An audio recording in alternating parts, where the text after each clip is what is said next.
किसी भी समाज में रहने वाला व्यक्ति अक्सर अपने चारों ओर के लोगों के विचारों, आलोचनाओं और प्रतिक्रियाओं के जाल में उलझता चला जाता है। लोग क्या कहेंगे, लोग क्या सोचेंगे, इन सवालों के साथ जीने वाला इंसान अपनी स्वतंत्रता, अपनी असली खुशी और अपनी आत्मिक शांति खो देता है। महान संत गौतम बुद्ध ने कहा था, लोगों की परवाह करना बंद करो। इसका अर्थ था कि अपने जीवन की वास्तविक दिशा को पहचानो और उसे दूसरों के विचारों से प्रभावित किए बिना आगे बढ़ो। इसी मूल मंत्र को आधार बनाकर प्रस्तुत है एक प्रेरणादायक कहानी। ये कहानी एक छोटे से गांव के युवक अमन की है। अमन गांव का सबसे होनहार युवक था। उसे अपनी जिंदगी में कुछ बड़ा करने की आकांक्षा थी, परंतु वो हर बात पर इस विचार में उलझ जाता कि लोग क्या कहेंगे। इसी सोच के कारण उसके कदम हमेशा रुक जाते और उसकी आकांक्षाएं अधूरी रह जाती। अमन के माता पिता उसे समाज का आदर करने और लोगों की बातों को सुनने की शिक्षा देते रहे थे, और इस वजह से वह हमेशा लोगों की परवाह करते करते अपने सपनों से दूर होता चला गया। अमन के मन में हमेशा एक डर रहता था कि कहीं वह लोगों की नजरों में गलत साबित न हो जाए। धीरे धीरे उसका आत्मविश्वास कम होता चला गया और वह स्वयं के निर्णय लेने में संकोच करने लगा। अमन की जिंदगी में संघर्ष का दौर तब शुरू हुआ जब वह अपने मन की कुछ बातें अपने दोस्तों और रिश्तेदारों के साथ साझा करने लगा। उसने तय किया था कि वह अपनी पढ़ाई पूरी करने के बाद एक नया व्यापार शुरू करेगा। उसके मन में कुछ नए विचार थे, कुछ अलग करने की चाह थी, लेकिन उसके दोस्त और रिश्तेदार उसका उपहास उड़ाने लगे। तुम्हारे बस का नहीं है ये सब, एक रिश्तेदार ने हंसते हुए कहा। लोग क्या कहेंगे अगर तुम्हारा व्यापार असफल हो गया? उसके दोस्तों ने ताने मारे। हर दिन ये बातें अमन के मन में और गहराई से बैठती जा रही थीं। उसे लगा कि उसके सपने सिर्फ उसके तक ही सीमित रहने चाहिए और उन्हें असल में बदलने की कोशिश करना लोगों को नाराज कर सकता है। लोग उसकी आलोचना करेंगे, उसके प्रयासों का मजाक बनाएंगे। इस सोच के कारण उसने अपने सारे योजनाओं को छोड़ दिया और एक साधारण सी नौकरी करने लगा। कुछ समय बाद गांव में एक साधु आए। यह साधु कोई और नहीं बल्कि एक प्रख्यात बौद्ध संत थे जो गौतम बुद्ध के उपदेशों को लोगों में बांटने के लिए गांव-गांव घूमते थे। गांव में उनकी चर्चा थी और अमन भी उनकी बातों को सुनने के लिए एक दिन उनके प्रवचन में गया। संत ने उस दिन लोगों की परवाह करना बंद करो, इस विषय पर ध्यान देने को कहा। एक बार गौतम बुद्ध अपने शिष्यों के साथ किसी गांव में प्रवास कर रहे थे। वहां कुछ लोग उनकी शिक्षा का विरोध कर रहे थे और उनके खिलाफ बातें कह रहे थे। बुद्ध मुस्कुराते रहे और चुपचाप अपने शिष्यों के साथ चलते रहे। एक शिष्य ने उनसे पूछा, भगवान, ये लोग आपके बारे में अपशब्द कह रहे हैं और आप कुछ भी नहीं कह रहे। क्या आपको उनकी बातों की परवाह नहीं होती? बुद्ध ने जवाब दिया, उनके कहने से मेरा क्या फर्क पड़ता है? लोग अपनी समझ और अपने दृष्टिकोण के अनुसार बोलते हैं। उनका नजरिया उनका होता है और मेरा रास्ता मेरा। मैं अपनी यात्रा पर ध्यान दूं या उनकी बातों पर? बुद्ध ने अपने शिष्यों से कहा कि अगर हम हर किसी की बातों पर ध्यान देंगे तो कभी भी अपने लक्ष्य तक नहीं पहुंच सकते। संत के इन शब्दों ने अमन के दिल को छू लिया। उसने महसूस किया कि वह भी गौतम बुद्ध की शिक्षा को समझने में चूक गया था। वह अपने पूरे जीवन में दूसरों की परवाह करता रहा, लेकिन अपनी इच्छाओं और सपनों को पीछे छोड़ दिया। उसने अपने भीतर की आवाज सुनी, जिसने उसे समझाया कि अगर वह अपना रास्ता खुद चुनना चाहता है तो उसे सबसे पहले दूसरों के विचारों की परवाह करना छोड़ना होगा। अमन उस दिन साधु के पास गया और उनसे कहा, महाराज, मैं हर दिन फैसले दूसरों की परवाह के कारण बदलता रहा हूं। मेरी सोच, मेरे फैसले, मेरे सपने, सब कुछ लोगों की परवाह में खो गया है। मैं अब स्वतंत्र महसूस करना चाहता हूं। क्या आप मुझे सही मार्ग दिखा सकते हैं? साधु ने मुस्कुराते हुए अमन से कहा, तुम्हें अपने अंदर की शक्ति को पहचानना होगा। लोग क्या कहेंगे, इसका भय छोड़ना होगा। अपने जीवन की बागडोर स्वयं अपने हाथों में लो और लोगों की परवाह को त्याग कर अपने लक्ष्य की ओर बढ़ो। अमन ने संत के कहे शब्दों को अपनी जिंदगी में लागू करने का निर्णय लिया। उसने सबसे पहले उन लोगों से दूर रहना शुरू किया जो हर समय उसकी आलोचना करते थे और उसे हतोत्साहित करते थे। उसने अपनी योजनाओं को दोबारा सोचा और नए सिरे से व्यापार की शुरुआत की। अब वह अपनी असफलता से नहीं डरता था और लोगों की परवाह करना छोड़ चुका था। धीरे धीरे उसने अपनी मेहनत और समर्पण से अपने व्यापार को सफलता की ओर ले जाना शुरू किया। वह अपने निर्णय खुद लेने लगा और हर छोटे बड़े कदम में खुद को सशक्त महसूस करने लगा। लोगों की परवाह किए बिना उसने अपनी राह चुनी और परिणाम स्वरूप उसकी मेहनत रंग लाई। उसके व्यापार ने गांव में ही नहीं बल्कि आसपास के क्षेत्रों में भी पहचान बनानी शुरू कर दी।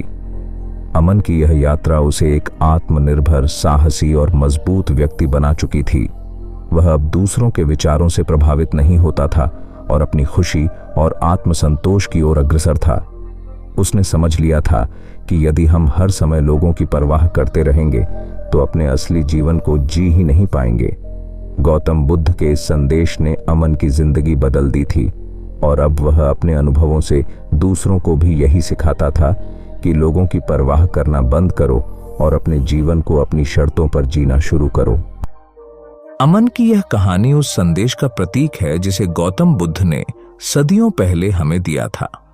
लोग क्या कहेंगे, इस सोच के कारण हम अपनी असली क्षमता से दूर हो जाते हैं। लेकिन अगर हम अपने भीतर की शक्ति और बुद्धि को पहचानें तो कोई भी बाधा हमें हमारी मंजिल तक पहुंचने से रोक नहीं सकती। अमन के जीवन में गौतम बुद्ध के इस विचार ने स्थायी परिवर्तन लाया और उसी तरह यह संदेश हर व्यक्ति के। दोस्तों, आज हम एक महत्वपूर्ण विषय पर चर्चा करेंगे, इस मुश्किल समय में सही निर्णय लेना। जीवन में ऐसे क्षण आते हैं जब हमें कठिन निर्णय लेने पड़ते हैं। आज की कहानी एक ऐसे व्यक्ति की है जिसने इन कठिनाइयों का सामना किया और सही रास्ता चुना। तो चलिए हम शुरू करते हैं। यह कहानी है एक शांत और हरे भरे जंगल की, जहां की हरियाली इतनी घनी थी कि सूरज की रोशनी भी मुश्किल से जमीन तक पहुंच पाती थी। उस जंगल के बीचों बीच एक छोटी सी झोपड़ी थी जिसमें एक साधु रहा करते थे। उस साधु का नाम था महात्मा ज्ञानी। वह एक बहुत ही ज्ञानी, शांत और परोपकारी व्यक्ति थे। उनके पास कोई भौतिक सुख सुविधाएं नहीं थीं, लेकिन उनके पास जो था वह अमूल्य था, जीवन का ज्ञान। जंगल के पास के गांव में कई गरीब बच्चे रहते थे। उनका जीवन कठिनाइयों से भरा हुआ था, भूख, गरीबी और शिक्षा की कमी। उनके पास साधनों की कमी थी, लेकिन उनके दिल में कुछ सीखने की गहरी लालसा थी। उन बच्चों को महात्मा ज्ञानी ने अपने शिष्य बना लिया था। हर दिन वे बच्चे जंगल में उस साधु के पास जाते और जीवन की कठिन सच्चाइयों को सरल भाषा में सीखते। एक दिन महात्मा ज्ञानी ने बच्चों को बुलाया और उन्हें एक महत्वपूर्ण पाठ सिखाने का निर्णय लिया। उस दिन जंगल का माहौल शांत था। पंछियों की मधुर ध्वनि और हवा की सरसराहट के बीच साधु ने सभी बच्चों को अपने चारों ओर बैठने के लिए कहा। आज का दिन विशेष है, महात्मा ज्ञानी ने मुस्कुराते हुए कहा। आज हम सीखेंगे कि मुश्किल समय में सही निर्णय कैसे लिया जाए। बच्चों ने ध्यान से साधु की ओर देखा। वे समझ गए थे कि आज का पाठ उनके जीवन के लिए महत्वपूर्ण होने वाला है। महात्मा ने एक गहरी सांस ली और कहानी शुरू की। कई साल पहले एक समय था जब इस जंगल में भयंकर सूखा पड़ा था। चारों ओर पानी की भारी कमी हो गई थी। पेड़ सूखने लगे थे और जानवरों को भी मुश्किल हो रही थी। लोग बहुत चिंतित थे। इसी समय जंगल के किनारे एक छोटा गांव बसा हुआ था। वहां एक किसान रहता था जिसका नाम था रामू। रामू गरीब था लेकिन मेहनती था। उसने अपनी जमीन पर बहुत परिश्रम से फसल उगाई थी, पर अब सूखा पड़ने के कारण उसकी सारी फसल बर्बाद होने वाली थी। साधु की आंखों में गहरा ज्ञान था और बच्चे बिना एक शब्द बोले उनकी बातें सुनते रहे। रामू बहुत चिंतित था। महात्मा ने जारी रखा। उसे समझ नहीं आ रहा था कि वह क्या करे। एक दिन वह जंगल में चलने के लिए निकला ताकि वह कुछ समय अकेले बिता सके और अपने विचारों को स्पष्ट कर सके। चलते चलते वह इस जंगल के अंदर पहुंचा जहां वह एक प्राचीन वृक्ष के नीचे बैठ गया। वहां बैठे बैठे उसकी आंखों से आंसू बहने लगे। वह नहीं जानता था कि कैसे इस संकट से निकला जाए। तभी वहां एक बुजुर्ग साधु आया। वह साधु बहुत ही ज्ञानी था और उसने रामू की स्थिति को समझ लिया। साधु ने कहानी के बीच रुककर बच्चों की ओर देखा। उनकी आंखों में गहरी एकाग्रता थी। उन्होंने फिर से कहानी को आगे बढ़ाया। बुजुर्ग साधु ने रामू से पूछा, तुम क्यों दुखी हो वत्स? रामू ने जवाब दिया, मैं दुखी नहीं हूं, मैं समझ गया हूं कि रामू ने अपनी समस्या बताई। वह बोला, साधु महाराज, मेरे खेत में पानी नहीं है, मेरी फसल सूख रही है और मेरे पास कोई उपाय नहीं है। मेरे पास अब दो ही विकल्प हैं, या तो मैं गांव छोड़ दूं और किसी अन्य जगह जाकर काम करूं, या फिर यहां रहकर भूख से मर जाऊं। साधु ने मुस्कुराते हुए रामू से कहा, तुम्हारे पास हमेशा दो विकल्प नहीं होते।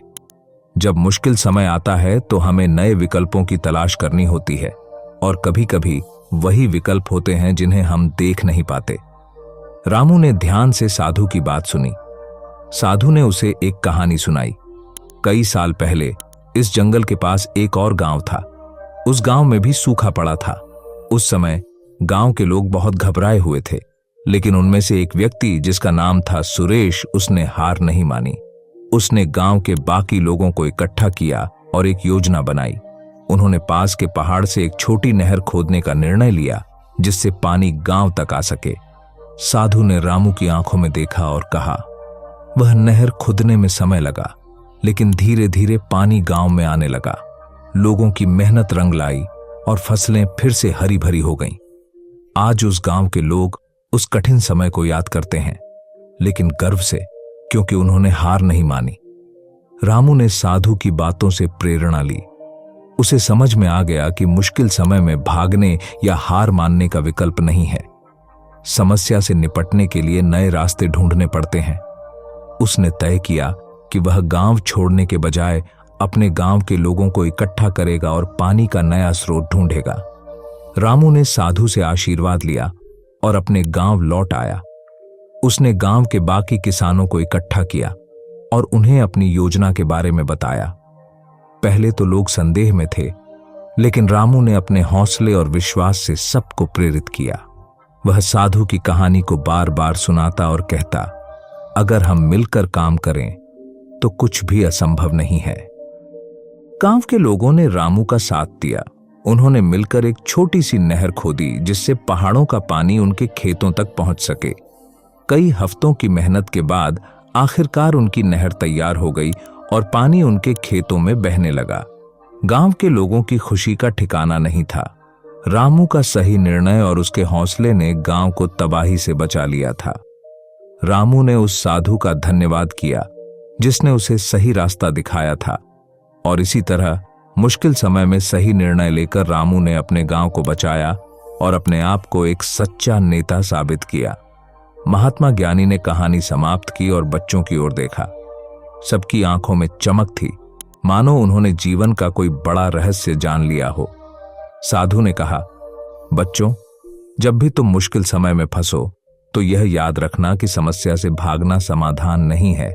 अगर हम ठंडे दिमाग से सोचें और नए विकल्पों की तलाश करें तो हम हर कठिनाई का सामना कर सकते हैं। रामू की तरह तुम्हें भी अपनी समस्याओं से लड़ने का साहस रखना चाहिए। जीवन में बहुत बार हमारे सामने ऐसे निर्णय आते हैं जहां हमें यह सोचना होता है कि हम हार मानें या डटे रहें। हमेशा याद रखना, जो मुश्किलों से लड़ता है वही विजयी होता है।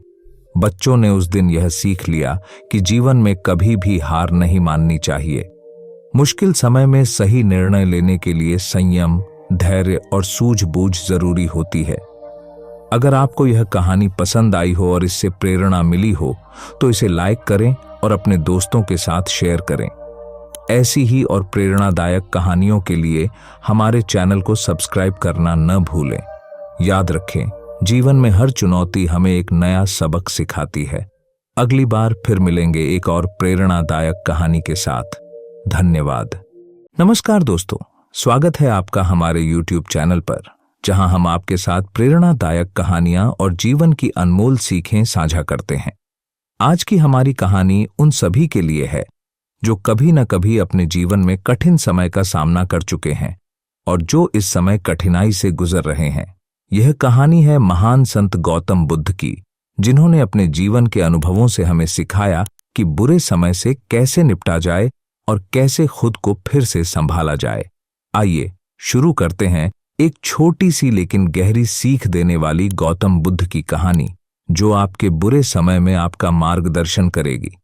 कहानी की शुरुआत एक छोटे से गांव से होती है, जहां गौतम बुद्ध अपने शिष्यों के साथ यात्रा कर रहे थे। यह वही समय था जब बुद्ध ने ज्ञान प्राप्त कर लिया था और अपने शिष्यों को जीवन के सत्य और धैर्य की शिक्षा दे रहे थे। यात्रा के दौरान बुद्ध अक्सर उन गांवों में रुकते थे जहां लोग उनसे मार्गदर्शन प्राप्त करने के लिए बड़ी संख्या में एकत्रित होते थे। लोग उनके पास अपनी परेशानियां लेकर आते थे और बुद्ध उन्हें शांति से सुनते थे और उन्हें सटीक मार्गदर्शन देते थे। ऐसा ही एक गांव था जहां लोग किसी बद्धी विपत्ति का सामना कर रहे थे। गांव में कई दिनों से लगातार बारिश हो रही थी, जिससे फसलों को नुकसान हो रहा था। लोग अपने जीवनयापन के लिए चिंतित थे और निराश हो गए थे। जब बुद्ध उस गांव में पहुंचे तो गांव वाले उनसे मदद की गुहार लगाने आए। उनके चेहरे पर दुख और चिंता साफ झलक रही थी। हे प्रभु, हमारे गांव में पिछले कई दिनों से लगातार बारिश हो रही है, जिससे हमारी फसलें बर्बाद हो गई हैं। हमारे पास खाने के लिए कुछ नहीं बचा है और हम नहीं जानते कि आगे क्या करेंगे। कृपया हमें बताइए कि इस विपत्ति से कैसे निपटें। बुद्ध ने गांव वालों की समस्या ध्यानपूर्वक सुनी और फिर बड़े धैर्य से बोले। उन्होंने कहा, जीवन में कठिनाइयां और चुनौतियां आना स्वाभाविक हैं। इनसे डरने या भागने के बजाय हमें उनसे सीखने की कोशिश करनी चाहिए। याद रखो, जब समय कठिन होता है तो यह हमें कुछ सिखाने के लिए आता है। कठिन समय हमें मजबूत बनाता है, हमें हमारे भीतर छिपी शक्तियों का एहसास कराता है। तभी गांव की एक महिला, जिसका नाम कुमारी था, बुद्ध के पास आई। उसकी आंखों में आंसू थे और वह पूरी तरह से टूटी हुई लग रही थी। उसने बुद्ध के चरणों में गिरते हुए कहा, हे प्रभु, मैंने अपना सब कुछ खो दिया है। मेरा बेटा बीमार था और अब उसकी मृत्यु हो चुकी है। मैं इस दुख को सहन नहीं कर पा रही हूं। कृपया मुझे इस पीड़ा से मुक्त करें। बुद्ध ने उसे धीरे से उठाया और कहा, मैं तुम्हारी पीड़ा समझ सकता हूं, लेकिन तुम्हारी मदद के लिए मुझे तुम्हारे साथ कुछ करना होगा। क्या तुम मेरे लिए एक छोटा सा काम कर सकती हो? कुमारी ने सहमति में सिर हिलाया और बुद्ध ने कहा, तुम गांव के हर घर में जाओ और उन घरों से एक सरसों का बीज मांग लाओ, जिन घरों में कभी किसी का कोई दुख या मृत्यु न हुई हो। जब तुम मुझे ऐसे बीज लाकर दोगी तो मैं तुम्हारे दुख का समाधान कर दूंगा। कुमारी ने तुरंत बुद्ध की बात मानकर उस गांव के हर घर में जाना शुरू किया। कुमारी एक एक कर हर घर में गई। वह हर घर में सरसों का बीज मांगती, लेकिन हर बार उसे यही जवाब मिलता कि यहां भी किसी न किसी ने अपनों को खोया है, यहां भी दुख है। कई घरों का दौरा करने के बाद कुमारी को यह एहसास हुआ कि वह अकेली नहीं है जिसने किसी को खोया है। हर घर में किसी न किसी ने अपने जीवन में दुख और मृत्यु का सामना किया है।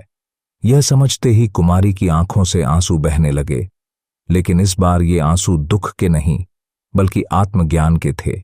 उसे यह समझ आ गया कि जीवन का एक स्वाभाविक हिस्सा है दुख, और इससे कोई भी अछूता नहीं है। जब कुमारी वापस बुद्ध के पास आई तो वह पहले से कहीं अधिक शांत और स्थिर दिख रही थी। उसने बुद्ध से कहा, हे प्रभु, मुझे सरसों का बीज तो नहीं मिला, लेकिन मुझे यह समझ में आ गया कि जीवन में दुख एक सामान्य प्रक्रिया है और हमें इसे स्वीकार करना सीखना चाहिए। बुद्ध मुस्कुराए और बोले, यही जीवन का सत्य है। हम दुख से भाग नहीं सकते, लेकिन हम यह तय कर सकते हैं कि हम उस दुख का सामना कैसे करेंगे। जब हम समझते हैं कि दुख एक अस्थायी अनुभव है, तो हम उसमें से सीख सकते हैं और आगे बढ़ सकते हैं। फिर बुद्ध ने गांव वालों को समझाया, कठिन समय हमें यह सिखाने आता है कि जीवन में क्या महत्वपूर्ण है। जब बारिश होती है और हमारी फसलें बर्बाद होती हैं, तब हम अपने धैर्य और सहनशीलता का परीक्षण करते हैं। यह समय हमें यह सिखाता है कि हम केवल बाहरी संसाधनों पर निर्भर नहीं हो सकते, बल्कि हमें अपने भीतर के संसाधनों को पहचानना होगा। बुद्ध ने गांव वालों को यह भी बताया कि जिस प्रकार बादल एक दिन छंट जाते हैं और सूरज फिर से निकलता है, उसी प्रकार बुरे समय के बाद सुखद समय भी आता है। हमें धैर्य रखना चाहिए और अपने विश्वास को बनाए रखना चाहिए। गौतम बुद्ध की इस कहानी से हमें यह सीखने को मिलता है कि बुरे वक्त में घबराने की जगह हमें आत्म साक्षात्कार और धैर्य का दामन थामना चाहिए। जीवन में दुख, संकट और कठिनाइयां स्वाभाविक हैं, लेकिन वे हमें तोड़ने नहीं बल्कि हमें निखारने आती हैं। जिस प्रकार अंधेरे के बाद सुबह होती है, उसी प्रकार बुरे समय के बाद अच्छा समय भी आता है। हमें बस धैर्य और विश्वास बनाए रखना होता है। दोस्तों, यह कहानी सिर्फ एक पुरानी घटना नहीं है, बल्कि यह हमारे जीवन के हर कठिन पल में हमें प्रेरणा देने वाली एक अमूल्य सीख है। जब भी आपको लगे कि आपका समय कठिन है, तो याद रखिए कि यह समय भी गुजर जाएगा और आपके भीतर छिपी शक्तियां ही आपकी सबसे बड़ी मददगार बनेंगी। दोस्तों, इस प्रेरणादायक कहानी से आपको क्या सीखने को मिला? कृपया कमेंट में अपने विचार साझा करें। अगर आपको यह वीडियो पसंद आया हो तो इसे लाइक करें, अपने दोस्तों के साथ शेयर करें और चैनल को सब्सक्राइब करना न भूलें, ताकि हम आपको और भी प्रेरणादायक कहानियां और सीखें प्रदान कर सकें। धन्यवाद। गौतम बुद्ध की यह कहानी हमें सिखाती है कि बुरे वक्त में हमें हिम्मत और धैर्य से काम लेना चाहिए।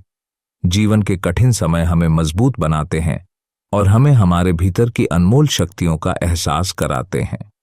जब हम समझ जाते हैं कि हर संकट अस्थायी होता है, तो हम उस कठिन समय से सीखते हैं और अपने जीवन को नए तरीके से जीते हैं।